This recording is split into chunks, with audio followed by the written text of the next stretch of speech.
उत्तर प्रदेश के एक छोटे से गांव में सावित्री का एक खुशहाल परिवार रहता था। सावित्री तीसरी बार गर्भवती थी।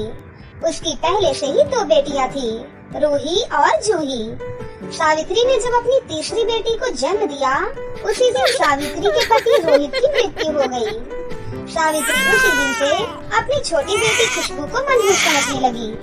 सावित्री का दिल उसी दिन से अपनी छोटी बेटी की ओर से क्रूर हो गया। वो अपने पति की मौत का जिम्मेदार खुशबू की मनहूसियत को ही मानती थी। हाय रे मेरी फूटी किस्मत, ये कैसी बेटी दे दी है भगवान तुमने मुझे। दुनिया में आते ही डायन अपने बाप को खा गई, अभागन। बचपन से ही बेचारी खुशबू को बिना किसी कसूर की सजा मिलती रही। उसे ना तो बाप का प्यार मिला और ना ही माँ का। ऐसे ही समय बीतता रहा। सावित्री की अब तीनों बेटियां बड़ी हो गई थी, लेकिन सावित्री के दिल में खुशबू के लिए नफरत अभी भी खत्म नहीं हुई।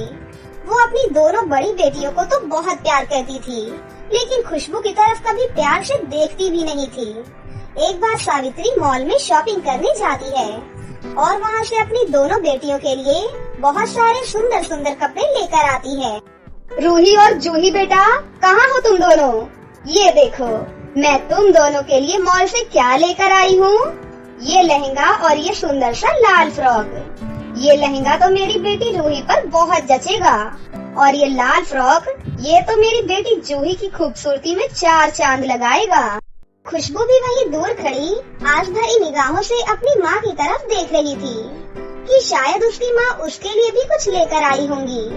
वो इंतजार करती रही, लेकिन उसकी माँ ने उसकी तरफ देखा तक नहीं। काफी देर इंतजार करने के बाद खुशबू डरते डरते अपनी माँ के पास जाकर धीरे से बोली, माँ, आप मॉल से मेरे लिए कुछ नहीं लेकर आई? तुझे इस घर में आराम से खाना मिल रहा है ना, तो उससे ही अपनी किस्मत समझ। अरे एहसान मान मेरा, जो तुझ जैसी मनहूस अभागन को अभी भी बोझ की तरह ढो रही हूँ। तो चुपचाप से पड़ी रह किसी कोने में। मुझसे किसी चीज की उम्मीद मत कर कि मैं तुझसे कभी प्यार करूँगी या मेरे दिल में तेरे लिए माँ की ममता जाग जाएगी। अरे तू मनहूस है और हमेशा मनहूस ही रहेगी। चल अब जा और अपना काम कर। खुशबू रोते रोते वहाँ से अपने कमरे में चली जाती है और अपने पापा को याद कर खूब रोती है। खुशबू अपनी माँ के दिल में खुद के लिए जगह बनाने की बहुत कोशिश करती है। वो अपनी माँ के हर सामान का बहुत ध्यान रखती है और घर का सारा काम करती है। सबके लिए स्वादिष्ट स्वादिष्ट खाना बनाती है, पर सब बेकार था। उसकी माँ को ना तो कभी उस पर प्यार आता और ना ही दया। एक दिन सावित्री अपनी दोनों बेटियों के साथ खाना खा रही होती है। तभी वो अपनी बेटी रूही और जूही से कहती है, बेटी, मैं कुछ दिनों के लिए तुम्हारी नानी के घर जा रही हूँ। वहाँ मुझे कुछ काम है, तो कुछ दिन लग जाएगा। तब तक तुम लोग अपना अच्छे से ध्यान रखना। माँ, आप नानी के घर जा रही हो ना? वैसे उनका घर तो जंगलों वाले रास्ते में है। हाँ बेटी, वहीं जा रही हूँ। तुम लोगों को अपने लिए कुछ चाहिए तो बता दो। माँ, वहाँ का रेशम बहुत फेमस है। आप वहाँ से मेरे लिए रेशमी कपड़े ले आना। हाँ ठीक है, ले आऊंगी। और मेरी रूही बेटी को क्या चाहिए? माँ, मैंने सुना है उस जंगल में एक बहुत ही अद्भुत गुलाब पाया जाता है जो कभी नहीं मुरझाता। मुझे वही जादुई फूल चाहिए। अच्छा बाबा, ठीक है, मैं तुम्हारे लिए वो अद्भुत गुलाब इस बार ढूंढ ही लाऊंगी। वहीं दूर खड़ी हुई खुशबू भी अपनी बारी का इंतजार कर रही थी कि शायद इस बार माँ उससे भी कुछ पूछ ले, लेकिन हर बार की तरह इस बार भी ऐसा कुछ नहीं होता है। उसकी माँ खुशबू की तरफ देखती तक नहीं है और फिर सभी नाश्ता करके वहाँ से चले जाते हैं। सावित्री जाने के लिए तैयार हो जाती है। खुशबू जल्दी जल्दी अपनी माँ के लिए जरूरत का सारा सामान पैक कर देती है। सावित्री अगली सुबह ही निकल जाती है। नानी के पास पहुँचने के बाद सावित्री कुछ दिनों तक वहीं रहती है और काम खत्म हो जाने के बाद थोड़ी शॉपिंग करती है और अपनी दोनों बेटियों के लिए रेशम के कपड़े भी खरीदती है। अगले दिन सावित्री रूही के लिए वो अद्भुत गुलाब ढूंढने घने जंगल में निकल पड़ती है। वो उस फूल को जंगल में बहुत ढूंढती है, लेकिन वो फूल उसे कहीं नहीं मिलता है। वो उस फूल को ढूंढते ढूंढते जंगल में बहुत आगे निकल जाती है। तभी उसे वहाँ एक बहुत ही आलीशान महल दिखाई देता है। सावित्री जल्दी से उस महल के पास जाती है। तभी सावित्री देखती है कि उसकी बेटी ने जो अद्भुत गुलाब मंगवाए थे वो फूल वहीं उस महल के बगीचे में लगा हुआ था। सावित्री उस फूल को देखकर बहुत ही खुश होती है और जल्दी से उस बगीचे से वो अद्भुत गुलाब तोड़ लेती है। तभी अचानक हवा तेज चलने लगती है और उसे एक अजीब सी आवाज सुनाई देती है। सावित्री बहुत डर जाती है और वो जल्दी से वहाँ से भागने लगती है। तभी उसके सामने एक बहुत ही खतरनाक राक्षस आ जाता है। ये देखकर सावित्री के होश ही उड़ जाते हैं और वो डरते हुए बोलती है, मुझे माफ कर दो, प्लीज मुझे जाने दो यहाँ से। ऐसे कैसे तुझे जाने दूं? तूने मेरे बगीचे से ये फूल तोड़कर अच्छा नहीं किया। मैं तुझे जिंदा नहीं छोड़ूंगा। राक्षस उसे जैसे ही मारने के लिए तलवार निकालता है तभी सावित्री जोर जोर से रोने लगती है। मुझे माफ कर दो, प्लीज मैं तुम्हारे पैर पड़ती हूँ, मुझे जाने दो। मेरे घर पर मेरी तीन बेटियाँ हैं जो मेरा इंतजार कर रही हैं। उनका मेरे सिवा इस दुनिया में कोई नहीं है। मुझे मत मारो वरना मेरी बेटियाँ फिर से अनाथ हो जाएंगी। प्लीज मुझे माफ कर दो, मुझे जाने दो। तू पहले ये बता, तू इस घने जंगल में क्या करने आई थी और तेरी हिम्मत कैसे हुई मेरे बगीचे से फूल तोड़ने की? तुम्हें पता नहीं, मुझे मेरा ये बगीचा मेरी जान से भी ज्यादा प्यारा है। सच बता, तू मेरे बगीचे का फूल क्यों चुराने आई थी? दरअसल इस फूल का जिक्र मेरी बेटी ने किया था और उसने मुझे ये जादुई फूल लाने के लिए कहा था। अच्छा, तो ये बात है। इसके पीछे तेरी बेटी का हाथ है। बता, कहाँ है तेरी बेटी? मैं उसे जिंदा नहीं छोड़ूंगा। अब तू मुझे अपनी बेटी को लाकर मुझे दे, तभी मैं तेरी जान छोड़ूंगा। सावित्री को अब कुछ समझ में नहीं आ रहा था कि अब वो क्या करे। उसे तो अपनी जान और अपनी बड़ी बेटियां जान जैसी प्यारी थीं।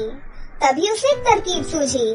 वो सोची कि क्यों ना रूही की जगह खुशबू का नाम इस राक्षस को बता दिया जाए ताकि वो रूही की जगह खुशबू को मार डाले और इसी बहाने इस खुशबू नाम की आफत से हमेशा के लिए छुट्टी मिल जाए।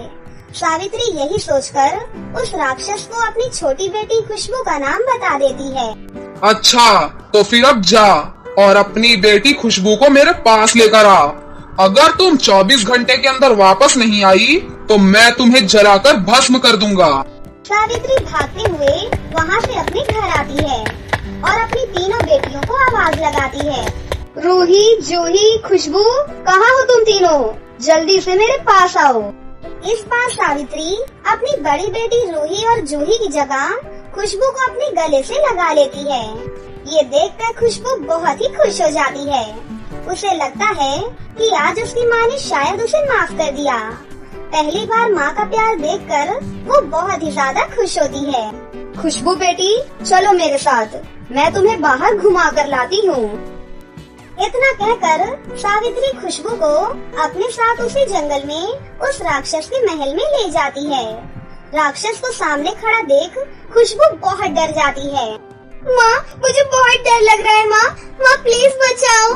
माँ, मुझे अब कहाँ लेकर आ गई? माँ, मुझे घर जाना है, प्लीज वापस चलो। माँ चुप कर और मेरी बात कान खोल कर सुन। अब से तुझे यहीं रहना है, तू इसी के लायक है। अब जा और यहीं सड़। इतना बोलकर सावित्री खुशबू से हाथ छुड़ाकर वहाँ से चली जाती है। खुशबू रोती रह जाती है, लेकिन सावित्री एक बार भी पीछे पलटकर देखती तक नहीं। ये रोना धोना बंद कर, अब से तुम्हें यहीं मेरे साथ रहना पड़ेगा। खुशबू बहुत रोती है, लेकिन उस राक्षस को उसके ऊपर जरा भी दया नहीं आती और वो उसे उठाकर एक कमरे में बंद कर देता है और उसे खूब डराता है। यहाँ तक कि उसे खाने को भी कुछ नहीं देता। खुशबू दिन रात खूब रोती है। ऐसे ही 4 दिन बीत जाते हैं और अचानक से राक्षस बहुत बीमार पड़ जाता है। वो खुद से उठकर चल भी नहीं पा रहा था। राक्षस की ये हालत देखकर खुशबू को उस पर दया आ जाती है और वो उस दिन से राक्षस का सारा काम करने लगती है। वो उसके लिए बाहर से फल तोड़कर लाती और जड़ी बूटी लाकर उसे पीसकर उससे उस राक्षस की मालिश करती।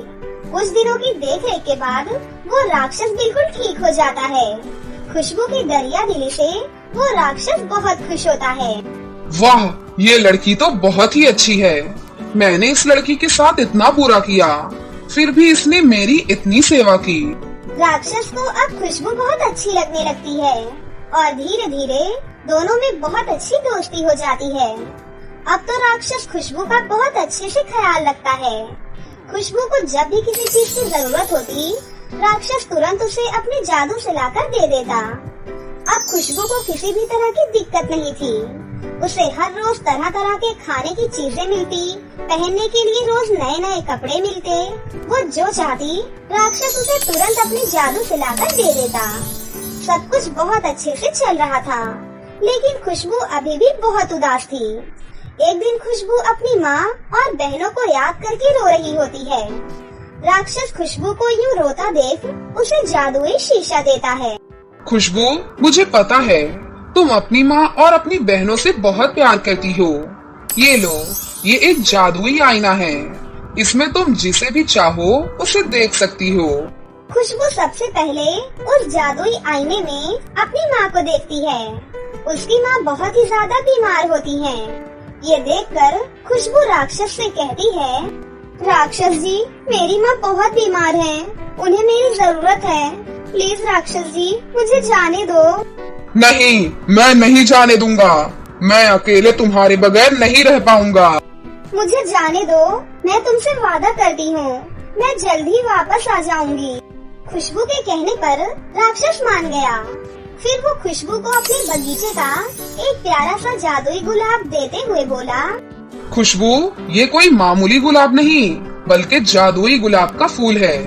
इसे सूंघने से सभी प्रकार की बीमारियां खत्म हो जाती हैं। अब तुम खुशी खुशी अपने घर जाओ। खुशबू खुशी खुशी अपने घर जाती है और अपनी बहनों से मिलकर बहुत खुश होती है और फिर अपनी माँ के पास आकर बोलती है, माँ, ये क्या हो गया आपको? आप चिंता मत करो माँ, बस एक बार इस जादुई गुलाब के फूल को सूंघ लो माँ, आप बिल्कुल ठीक हो जाओगी। फूल सूंघते ही उसकी माँ सावित्री बिल्कुल ठीक हो जाती है। ये देखकर सावित्री को अपने किए पर बहुत ही ज्यादा पछतावा होता है। मुझे माफ कर दे बेटी, मैं तो किसी शैतान से कम नहीं हूँ। मैं एक माँ होते हुए भी तुझे मरने के लिए मौत के मुंह में छोड़ आई, और एक तू है कि मेरी जान बचाने के लिए राक्षस से ये जादुई फूल ले आई। मुझे माफ कर दे बेटा, भगवान मुझ जैसी शैतान माँ किसी को ना दे। मुझे माफ कर दे बेटी, मैं तेरी गुनहगार हूँ। अब मैं तुझे कहीं जाने नहीं दूंगी मेरी बेटी। नहीं माँ, मुझे जाना होगा, मैं वादा करके आई हूँ, मैं जा रही हूँ माँ। ये कहते हुए खुशबू अपने परिवार से विदा लेकर वहाँ से चली गई। वहीं दूसरी तरफ सावित्री और उसकी दोनों बहनें उसे जाता देख फूट फूट कर रोने लगी। इधर खुशबू को वापस आता देख राक्षस ने हैरानी से पूछा, मुझे यकीन नहीं हो रहा कि तुम वापस आ जाओगी। मैंने बचपन से किसी के दिल में मेरे लिए प्यार नहीं देखा। सिर्फ तुम ही थे जिसने मुझे समझा, मेरा ध्यान रखा। मैं तुम्हें पसंद करने लगी हूँ। मुझे फर्क नहीं पड़ता कि तुम एक राक्षस हो। खुशबू की ये बात सुनकर राक्षस एक सुंदर राजकुमार में बदल गया। ये देखकर खुशबू हैरान हो गई। अरे, तुम तो एक राक्षस थे, तुम इंसान कैसे बन गए?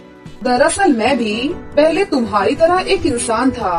मेरा नाम राजकुमार प्रेम है। मैं इस राज्य का राजकुमार हूँ। एक दिन मैं इस जंगल में भटक गया था। फिर मुझे एक राक्षस ने पकड़ लिया। उसने मुझे जादू से एक राक्षस बना दिया और मेरा दिल भी एक राक्षस की तरह कठोर हो गया। फिर तुम्हारे प्यार ने धीरे धीरे मुझे फिर से इंसान बना दिया। आज तुम्हारी वजह से ही उस जादू का असर मेरे ऊपर से खत्म हो गया, क्योंकि उस राक्षस ने कहा था कि कोई सच्ची और अच्छे दिल वाली लड़की ही तुम्हें फिर से इंसानी रूप में ला सकती है। उसके बाद खुशबू और राजकुमार प्रेम शादी कर लेते हैं और हंसी खुशी रहने लगते हैं। कुछ समय पहले की बात है। किसी गांव में 17 साल की अनन्या अपनी माँ के साथ रहती थी। बहुत समय पहले अनन्या के पिता कुछ बड़ा करने की सोच लेकर शहर गए थे। शहर जाने की 1 महीने बाद से ही उनकी खबर आना बंद हो गई। तब से अनन्या अपनी माँ के साथ ही रहती थी। वो लोग बहुत गरीब थे। अनन्या की माँ सुनीता लोगों के बहुत सुंदर सुंदर कपड़े सिलती थी, लेकिन सुनीता की इस कला की कीमत बहुत कम थी। इस काम से उन्हें बहुत कम पैसे मिलते थे, जिससे अनन्या और उसकी माँ केवल अपना ही पेट भर पाती थी। माँ, सभी बच्चों की तरह मुझे भी ट्यूशन जाना है। प्रियंका और सीमा भी ट्यूशन जाती है ना, मुझे भी जाना है। लेकिन बेटी, मेरे पास इतने पैसे नहीं हैं कि मैं तेरी ट्यूशन की फीस भर सकूं। जितना पैसा आता है वो खाने पीने में ही खत्म हो जाता है। अगर मैंने थोड़ा सा भी पैसा इधर उधर खर्च किया तो हम ठीक से खा भी नहीं पाएंगे। अच्छा ठीक है, कोई बात नहीं माँ। सुनीता चाहकर भी अनन्या के भविष्य के लिए धन इकट्ठा नहीं कर पा रही थी। वो हमेशा अनन्या के भविष्य के लिए 2 पैसे बचाने के बारे में सोचती रहती थी। और ऐसे ही कई दिन बीत जाते हैं। एक दिन कुछ सिपाही डंका बजाते हुए एक जरूरी सूचना दे रहे थे। सुनो सुनो सुनो, 1 हफ्ते बाद प्रिय राजकुमार 18 साल के होने वाले हैं, जिस खुशी में महाराज ने सभी गांव वालों को जश्न में आमंत्रित किया है। ठीक 8 बजे सभी को जश्न में शामिल होना है। ये सुनते ही सभी गांव वाले आपस में बातचीत करने लग जाते हैं। मेरी माँ मेरे लिए नया कोट पैंट लेकर आई है, मैं तो वही पहन कर आऊंगा। और तुम क्या पहनोगी रजनी? मैं तो बहुत ही सुंदर सी ड्रेस पहनूंगी, लेकिन मैं तो ये देखना चाहती हूँ कि रोजाना जो फटे हुए कपड़ों को सिल कर पहनती है वो क्या पहनेगी। रजनी, क्या तुम अनन्या की बात कर रही हो? हाँ, वही तो है हमारी राजकुमारी जो रोजाना अतरंगी ड्रेसेस पहनती है। तुम सब चुप रहो, मैं भी अपनी माँ का बनाया हुआ बहुत ही सुंदर सा लहंगा पहनूंगी। और रियली, क्या सच में? हम भी तो जरा देखें तुम्हारी माँ का बनाया हुआ लहंगा। इसके बाद अनन्या अपने घर वापस चली जाती है। तभी वो देखती है कि उसकी माँ कहीं बाहर जाने की तैयारी कर रही है। माँ, क्या आप कहीं बाहर जा रही हो? हाँ बेटी, टोनी जादूगर ने मुझे अपनी बिल्ली के कपड़े सिलने के लिए बुलाया है, तो बस मैं वही जा रही हूँ। नहीं माँ, आप वहाँ पर मत जाओ, वो बहुत बुरे जादूगर हैं। टोनी जादूगर बहुत अच्छे हैं बेटी, गांव वाले बस अफवाह फैलाते हैं कि वो जादूगर बहुत बुरे हैं। वो भी तो हमारी तरह है ना, बल्कि हमसे भी कई ज्यादा अच्छे हैं, क्योंकि उन्हें जादू आता है। लेकिन तुम इतनी दुखी क्यों लग रही हो बेटी? क्या हुआ, कोई बात है क्या? माँ, क्या आप मेरे लिए एक नया लहंगा ला दोगी? क्योंकि 1 हफ्ते बाद राजमहल में जश्न है और मेरे पास अच्छे कपड़े बिल्कुल भी नहीं हैं। सभी बच्चे मेरा मजाक उड़ाते हैं। माँ, अपनी बेटी को यूँ उदास देखकर सुनीता उसका मन रखने के लिए कहती है, हाँ बेटी, मैं ला दूंगी। अब मैं जाऊँ? जाने में देरी हो रही है। अनन्या ये सुनकर बहुत ज्यादा खुश हो जाती है। उसके पास सुनीता टोनी जादूगर के घर पर चली जाती है। वहाँ जाकर वो जादूगर की बिल्ली का नाप लेने लगती है और उसके नाप का पता लगाकर वो उसे डायरी में लिख लेती है। ठीक है जादूगर जी, मैंने तुम्हारी बिल्ली का नाप ले लिया है, अब मैं चलती हूँ। सुनीता बहन, कहाँ जा रही हो? थोड़ी देर और रुक जाओ, क्योंकि मेरे डर से गांव वाले मेरे आसपास भी नहीं भटकते और तुम केवल मेरी बिल्ली का ख्याल करते हुए मेरे घर पर आ गई। कोई बात नहीं जादूगर जी। तुम कुछ परेशान लग रही हो, क्या हुआ बताओ मुझे। मेरी बेटी को एक लहंगा चाहिए, लेकिन मैं क्या करूं? मेरे पास इतने पैसे ही नहीं हैं कि मैं उसे नया और शानदार लहंगा दिलवा सकूं। टोनी जादूगर ये सुनने के कुछ देर बाद कहता है, बस इतनी सी बात, अभी हल कर देता हूँ तुम्हारी परेशानी को, चलो मेरे साथ। ये कहकर टोनी जादूगर सुनीता को अपने बगीचे में लेकर जाता है और उससे कहता है, अगर तुम मेरी बिल्ली के लिए नई ड्रेस बना सकती हो तो क्या मैं बदले में तुम्हारी बेटी को एक सुंदर सा लहंगा नहीं दे सकता? तुम उसकी माँ हो, तो उसके लिए जादुई लहंगा तुम अपने हाथों से ही बनाओ। लेकिन मैं ये कैसे कर सकती हूँ? आप कहना क्या चाहते हैं? मेरे इस जादुई बगीचे से तुम जितने चाहो उतने गुलाब के फूल तोड़ सकती हो, और इन गुलाब के फूलों से तुम अपनी बेटी के लिए एक बहुत सुंदर सा लहंगा बनाना। मेरे बगीचे के गुलाब के फूल से जो भी लहंगा बनेगा वो जादुई होगा। तुम्हारा बहुत बहुत शुक्रिया टोनी जादूगर। इसके बाद सुनीता टोनी जादूगर के जादुई बगीचे से ढेर सारे सुंदर सुंदर लाल गुलाब इकट्ठे कर लेती है और अपने घर जाकर अपनी बेटी के लिए उन गुलाबों से सुंदर सा लहंगा बनाने लगती है।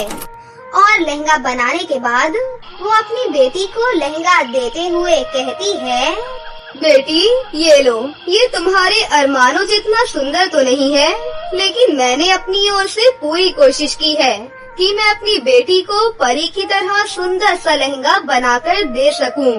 वो गुलाब का लहंगा देखकर अनन्या बहुत खुश हो जाती है और खुशी के मारे वो उछलने लगती है। वाह, ये गुलाब का लहंगा तो मेरी सोच से भी कहीं ज्यादा सुंदर है। माँ, मैं बहुत खुश हूँ। थैंक यू माँ। अपनी बेटी की खुशी देखकर सुनीता भी बहुत खुश हो जाती है। कुछ दिनों बाद अनन्या अपनी माँ का बनाया हुआ जादुई गुलाब का लहंगा पहनकर राजकुमार के जन्मदिन के जश्न में जाती है। सभी लोग तो उसे देखते ही रह जाते हैं। उसे देखकर उसके दोस्त कहते हैं, वाह अनन्या, तुम्हारा गुलाब का लहंगा तो बहुत सुंदर लग रहा है। तुम इस जश्न में सबसे अलग लग रही हो। हाँ, मैंने तुम सबसे कहा था ना कि मैं अपनी माँ का बनाया हुआ लहंगा पहन कर आऊंगी। ये मेरी माँ ने मेरे लिए बनाया है। कितना सुंदर है ना ये। तभी महल में हड़कंप मच जाता है और सभी लोग चिल्लाने लगते हैं, अरे जल्दी चलो, राजकुमार के कमरे में आग लग गई है, भागो यहाँ से। ये सुनते ही सभी लोग इधर उधर भागने लगते हैं। तभी अनन्या सोचती है, आज तो राजकुमार का जन्मदिन है और आज के दिन ही राजकुमार बुरी आग में फंस गए हैं। सिपाहियों को राजकुमार तक पहुंचने में कहीं देर न हो जाए। काश मैं राजकुमार को आग के बीच से बचाकर ला पाती। इतना कहते ही अनन्या के कदम अपने आप ही राजकुमार के कमरे की ओर बढ़ने लगते हैं। अनन्या खुद को चाहकर भी नहीं रोक पा रही थी और वो आग के बीच में से राजकुमार को सही सलामत बचाकर ले आती है। अनन्या को खुद पर भी यकीन नहीं हो रहा था कि उसने ये सब कैसे किया। इस बीच अनन्या और राजकुमार को आग की चिंगारी भी नहीं छूकर गई। ये सब अनन्या की माँ भी देख रही थी। वो समझ चुकी थी कि जादुई गुलाब के लहंगे ने अपना कमाल दिखाना शुरू कर दिया है। इतनी बहादुरी से अनन्या ने राजकुमार को बचाया। ये देखकर महारानी बहुत खुश हुई। इतनी साहसी लड़की को हमारे राजमहल की राजकुमारी का दर्जा मिलना चाहिए। आज तुमने हमारे राजवंश के चिराग को बुझने नहीं दिया। हम आज ही ये सबके सामने ऐलान करते हैं, जब अनन्या और राजकुमार विवाह योग्य हो जाएंगे तब इन दोनों का विवाह हो जाएगा। तब तक अनन्या और उसकी माँ हमारे राजमहल में ही रहेंगी। शुक्रिया महारानी जी, आपने हमें इतना सम्मान दिया। ये तुम्हारा हक है अनन्या, तुम बहुत साहसी और निडर हो। हमारे महल को ऐसी ही रानी की जरूरत है। ये सब देखकर अनन्या की माँ की आंखों में आंसू आ जाते हैं, क्योंकि उसकी माँ ने कभी भी राजमहल की जिंदगी सपने में भी नहीं सोची थी। दोनों माँ बेटी राजमहल में ही बहुत खुशी खुशी अपना जीवन व्यतीत करने लगती हैं। कुछ समय बीत जाने के बाद जब राजकुमार और अनन्या विवाह योग्य हो जाते हैं तो दोनों की शादी करवा दी जाती है। इस तरह जादुई गुलाब के लहंगे की वजह से अनन्या और उसकी माँ की जिंदगी बहुत ही खुशहाल हो जाती है और अनन्या राजकुमारी बनकर हंसी खुशी राजकुमार के साथ महल में रहने लगती है। बहुत समय पहले की बात है। किसी दूर गांव में सोनी अपने माता पिता के साथ रहती थी। सोनी के पिता पंकज एक गरीब किसान थे जो अपने खेतों पर खेती किया करते थे। सोनी की माँ एक हाउसवाइफ थी। सोनी की माँ ने सोनी को बचपन से ही अच्छे संस्कार और ईमानदार होने की शिक्षा दी थी। सोनी गांव के ही एक सरकारी स्कूल में पढ़ा करती थी। पंकज की खेतों से बहुत कम कमाई हुआ करती थी, जिस वजह से वो सोनी को एक प्राइवेट स्कूल में नहीं पढ़ा सकता था। सोनी की माँ माला सोनी की बहुत देखभाल किया करती थी। पंकज दिन रात खेती करता और जितना भी कमा पाता उससे अपनी बेटी सोनी को खुशियाँ देने की पूरी कोशिश करता था। इसी तरह दिन निकल रहे थे। फिर एक दिन, माँ आपको याद होगा ना, कुछ दिनों में मेरा जन्मदिन आ रहा है और देखो आज मेरे स्कूल की छुट्टी भी है। मैं सोच रही थी क्यों ना हम मेरे जन्मदिन की शॉपिंग करने चलते हैं। अरे क्यों नहीं मेरी प्यारी बेटी, आज शाम को मैं जल्दी आ जाऊंगा और फिर हम सभी लोग मिलकर शॉपिंग करने जाएंगे। इतना कहकर पंकज अपने काम पर चला जाता है। यहाँ घर पर माला सोनी के जन्मदिन के लिए घर की साफ सफाई करने लगती है। सोनी का परिवार एक मिडिल क्लास फैमिली से था, इसलिए वो सोनी की सभी मांगे पूरी नहीं कर सकते थे। शाम के समय सोनी के पिता घर पर वापस आ जाते हैं। कहाँ हो सोनी की माँ? मैं घर पर आ गया हूँ। तुम दोनों जल्दी से तैयार हो जाओ, फिर हम सभी शॉपिंग करने चलते हैं। सोनी अपने पिता की आवाज सुनकर बहुत ज्यादा खुश होती है और फिर सभी लोग मिलकर शॉपिंग करने निकल जाते हैं। सोनी के पिताजी सोनी के जन्मदिन के लिए कुछ सजावट का सामान ले लेते हैं। शॉपिंग खत्म करने के बाद सभी घर की ओर जा रहे होते हैं कि तभी अचानक से उनकी कार का एक्सीडेंट हो जाता है। एक्सीडेंट बहुत भयानक था, परंतु सोनी जैसे तैसे बच जाती है और उसके माता पिता की वही मौके पर ही मृत्यु हो जाती है। सोनी बेहोश हो गई थी। ये सब देखकर आसपास के लोग सोनी को एक हॉस्पिटल में भर्ती करा देते हैं और सोनी थोड़ी बहुत दवाइयाँ खाकर ठीक हो जाती है। अब सोनी के माता पिता तो इस दुनिया में नहीं थे, लेकिन सोनी की बुआ सोनी को अपने पास रख लेती है ताकि वो उसकी देख रेख कर सके। सोनी की बुआ जी की अभी अभी शादी हुई थी।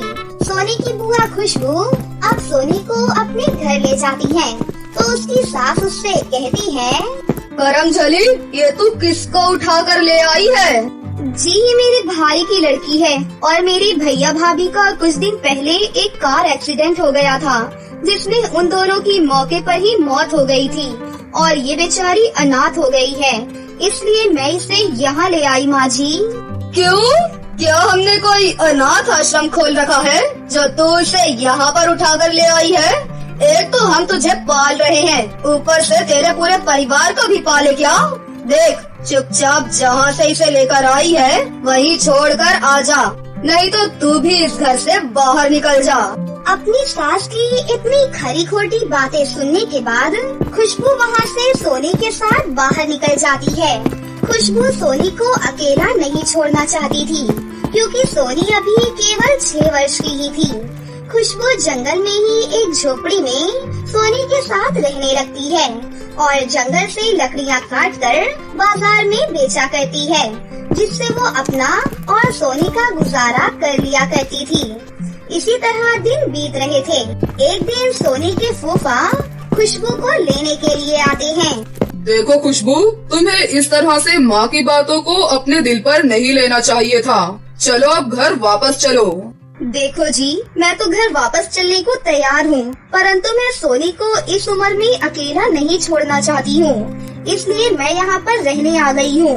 आप चाहे तो हमारे साथ यहाँ रह सकते हैं। देखो खुशबू, तुम पागल हो गई हो। इस झोपड़ी में सिर्फ तुम ही रह सकती हो। अगर तुम्हें घर वापस नहीं आना है तो ठीक है, मैं वापस जा रहा हूँ, लेकिन मेरी बात को ध्यान से सुन लो। आज के बाद हमारा और तुम्हारा रिश्ता खत्म हो जाएगा। खुशबू अपने पति की बात सुनकर बहुत भावुक हो जाती है और वो सोनी को वहाँ पर अकेला छोड़कर अपने पति के साथ वापस चली जाती है। सोनी बेचारी अब अकेली रह जाती है।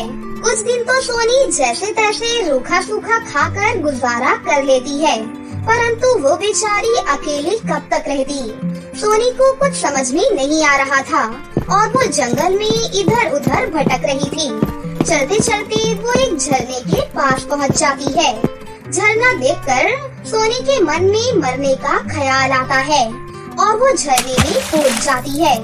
पानी का बहाव बहुत तेज था जो सोनी को बहाकर आगे की तरफ ले जा रहा था और सोनी बचाओ बचाओ चिल्ला रही थी।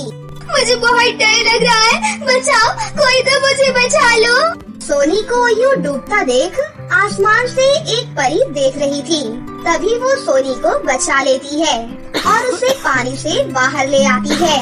अरे क्या हुआ प्यारी बच्ची तुम्हें? तुम इस झरने में कैसे गिर गई? वो दरअसल बात ये है कि मैं इस पे गिरी नहीं थी, मैं इस पे कूदकर अपनी जान दे रही थी। इतना कहकर सोनी जोर जोर से रोने लगती है। अरे सोनी, तुम इतनी छोटी हो और फिर भी अपनी जान देने की सोच रही थी। तुम मुझे बताओ, तुम्हें क्या परेशानी है बेटा? परी जी, मेरा इस दुनिया में कोई भी नहीं है। बचपन में मेरे माँ बाप की मृत्यु हो गई और अब मेरी बुआ भी मुझे छोड़कर चली गई है। 2 दिन से मैंने कुछ भी नहीं खाया है। भूख से मेरी जान निकल रही है, इसलिए मैं सोच रही थी कि तड़प तड़प के मरने से अच्छा है कि एक बार में ही मैं अपनी जान दे दूं।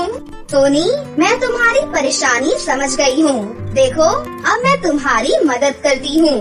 इसके बाद परी सोनी को अपने जादू से एक सुंदर सा मोर पंख का गाउन पहना देती है, जिसमें सोनी बिल्कुल परी की तरह दिखाई देती है। फिर परी सोनी को अपने साथ परी लोग ले जाती है और उसे वहाँ पर रहने के लिए घर देती है। परी सोनी को पढ़ाने के लिए उसको एक टीचर के पास छोड़ देती है, जहाँ पर सोनी अच्छे से शिक्षा लेती है। कुछ सालों में ही सोनी की शिक्षा खत्म हो जाती है और वो परी बनने के लिए बिल्कुल तैयार हो जाती है। उसके बाद रानी परी अपनी जादुई शक्तियों से सोनी को एक परी बना देती है और उसको एक जादुई छड़ी भी दे देती है। अब सोनी परी भी बाकी सभी परियों के साथ सभी जरूरतमंद लोगों की मदद करने लगती है। तो दोस्तों, कैसी लगी आपको हमारी ये कहानी? अगर आपको हमारी कहानी अच्छी लगी हो तो इसे जरूर लाइक करें, साथ ही हमारे चैनल को सब्सक्राइब भी कर लें और बेल आइकन को दबाना ना भूलें। मिलते हैं अगली वीडियो में। धन्यवाद।